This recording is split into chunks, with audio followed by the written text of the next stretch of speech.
La encuesta de monitoreo de establecimientos escolares en pandemia reveló que pese al aumento en la capacidad para recibir alumnos en los recintos, los estudiantes que asisten diariamente a clases representan únicamente un 49% de la capacidad total del sistema. Esto evidencia que sigue existiendo un porcentaje importante de las familias que no o que prefieren no enviar a sus hijos a los colegios. Para hablar del tema nos acompaña Juan Pablo Valenzuela, investigador del Centro de Investigación Avanzada en Educación de la Universidad de Chile. Juan Pablo, bienvenido a Canal 24 Horas, ¿cómo te va?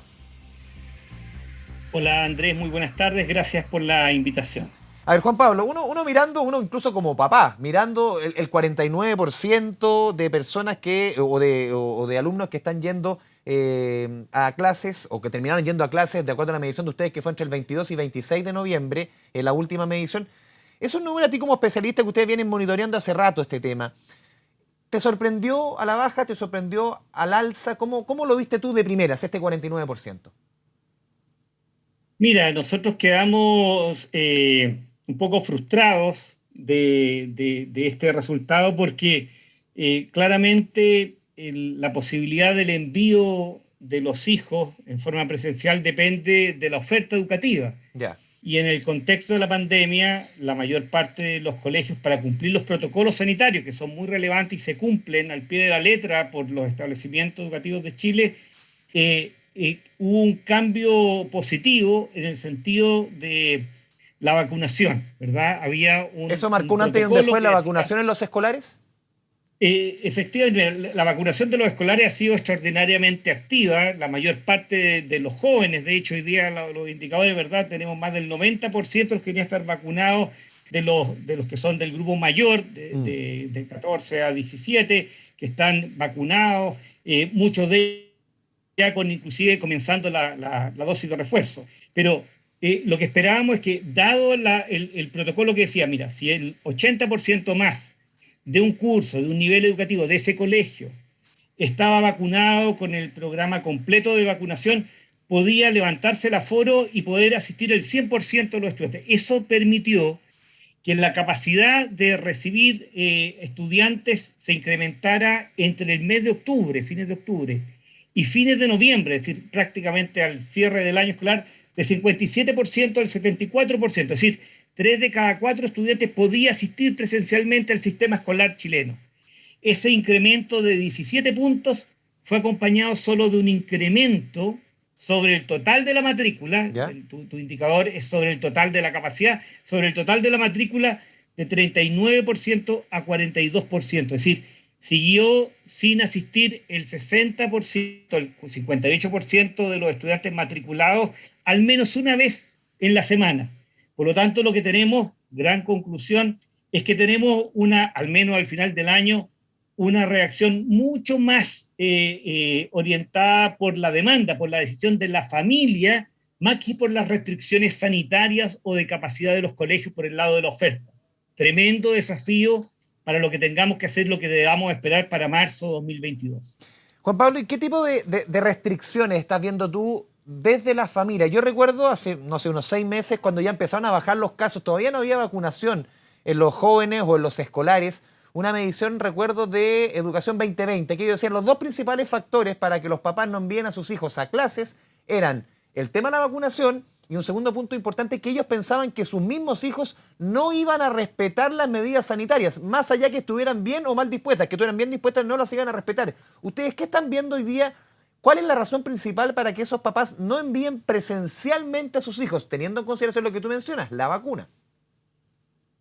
Mira, te cuento que esta encuesta que nosotros aplicamos todos los meses, ¿Ya? se lo enviamos a las directoras y directores de los colegios y una semana después a las directoras de los jardines infantiles del país. Hemos tenido nueve, esta es la novena de lo escolar, llevamos 8 de educación parvularia. Son a directores, como te decía. ¿Ya? No tenemos la pista directa de la familia. Sin embargo, en algunas de las ocasiones le hemos preguntado a los propios directores cuál es la percepción que tienen ellos y ellas respecto a las dificultades para poder enviar a sus hijos a las escuelas. Bueno, claramente lo que había es un tema de temor, ¿verdad? Una situación incierta de poder contagiarse, de que se contagien los hijos, especialmente la evidencia da cuenta niños más pequeños se contagian menos y con menor intensidad, y los jóvenes lo hacen no en una mayor tasa que los adultos, y adicionalmente que las escuelas, los liceos, los jardines infantiles son lugares relativamente seguros, y no tienen 100% certeza que nadie se va a contagiar, pero tienen tasas de contagio muy bajas, es decir, muy pocos colegios están cerrados o han cerrado completamente por temas sanitarios. Sin embargo, las familias tenían esa incertidumbre, es decir, bueno, ¿qué puede pasar? Esta es una situación, estábamos en el virus Delta, podría ser que se contagiaran mis hijos, trajeran el tema del contagio hacia la casa. Esa es la variable más relevante de por medio, y yo te diría, más que el tema del protocolo, que uno diría, mira, ¿sabes qué? Entonces tendríamos que en los colegios de media tendríamos una asistencia muy masiva, y de verdad ese no es el corazón que tenemos. Es decir, la asistencia, te cuento, es muy similar en la educación parvularia, asistencia promedio, que la asistencia en educación básica y educación media. Entonces, este temor de que, mira, son los niños más pequeños, no van a respetar el punto de vista de la distancia social, de mantener que se ve la mascarilla. Bueno, de verdad, la experiencia que está diciendo cuando hemos entrevistado a los centros educativos, que los niños, inclusive los más pequeños, son tremendamente respetuosos para cumplir los protocolos, los comprenden, los aplican, les parece tremendamente importante, porque volver a la escuela, volver al jardín infantil ha sido extraordinaria. Esa es la experiencia de los niños y niñas, de las familias y de las comunidades escolares. Por lo tanto, yo diría que no está en el tema de cumplir los protocolos, sino como la incertidumbre de las familias. Probablemente también lo que hay es una construcción de alta desconfianza que tuvimos, ¿verdad? El primer semestre fue muy complejo, las familias recibían información, y también durante el semestre del colegio de profesores, que por ningún motivo uno volviera a clase porque era peligroso, se ponía una serie de condiciones, ¿verdad? Inclusive ya teníamos una vacunación masiva de todo el mundo que trabaja en el sector educativo, y también había comenzado el tema del grupo a los propios estudiantes. Y por otro lado teníamos el Ministerio de Educación indicando que de verdad eran estos lugares seguros, que era relevante volver a clases, porque de verdad es insustituible, pero no había una sintonía fina de los mensajes que le entregábamos a las familias. En el último tiempo, las señales han sido mucho más alineadas, también la cobertura de vacunación ha sido extraordinaria, la información que tenemos del punto de vista comparativo a nivel mundial, pero probablemente lo que nos ha faltado es entregar con mayor claridad esta información del punto de vista que los colegios, los jardines infantiles han sido lugares de alta seguridad, relativamente en términos de otros espacios públicos, bastante seguros, y probablemente, Andrés, que un tercer factor que podría ser importante, que muchas familias no perciban los enormes costos que tiene no tener clases presenciales, tanto en términos de desarrollo socioemocional de los niños como de oportunidades de aprendizaje. Es que justamente, Juan Pablo, te iba a citar una de las frases que ustedes incluyen en el estudio. Dicen, para muchas familias no tenía un costo tan alto mantener las clases a distancia, cuando la evidencia ha demostrado todo lo contrario. ¿Por qué crees que los papás no están sintiendo que sus hijos, estos 2 años, todos nuestros hijos, han dejado de aprender una brutalidad? ¿Por qué hay esa sensación de parte de los papás? ¿Cómo lo ves tú como experto? Mira, de verdad lo que estamos es aprendiendo día a día. Yo te diría que soy un aprendiz más que un experto. No soy experto en pandemia. A esta altura la vida nos ha enseñado que somos todos aprendices, parece. Efectivamente, y lo mejor es tener esa actitud, porque de verdad vamos a salir todos juntos de esta situación. Hacer camino al andar. Lo que yo te diría es que muchas familias perciben que, dado el supuesto riesgo, la situación que podría haber, el tema del contagio, piensa que en educación básica la mayor parte de los niños viven en la misma comuna donde estudian, entonces las distancias son relativamente pequeñas, porque uno podría decir, mira, lo que tenemos es un problema de tomar el metro, un bus, qué sé yo, que te lleva, bueno, mira, eso sería un poco más en el caso de media, pero la mayor parte de las familias residen y estudian sus hijos en ese mismo lugar. Pero hay todavía muy instalado esta situación de riesgo. También lo que puede afectar es que tú sabes que un porcentaje muy alto de los niños y niñas de Chile almuerzan, toman desayuno en las escuelas. Sí. y dado que era incompatible financieramente poder tener las dos alternativas, dado el cierre de los colegios, y se ajustó el tema del horario, la mayor parte de los colegios no tienen jornada completa, la mayor parte de esos son colegios particulares pagados, es que las raciones alimenticias se entregaron en cajas de alimentos para esos niños, entregados a sus familias regularmente. Bueno, lo que podría haber habido también la condición socioeconómica que hubo durante varios meses muy aguda, perder esa condición, el tema de no poder almorzar podría ser un tema de un riesgo que podrían percibir las familias.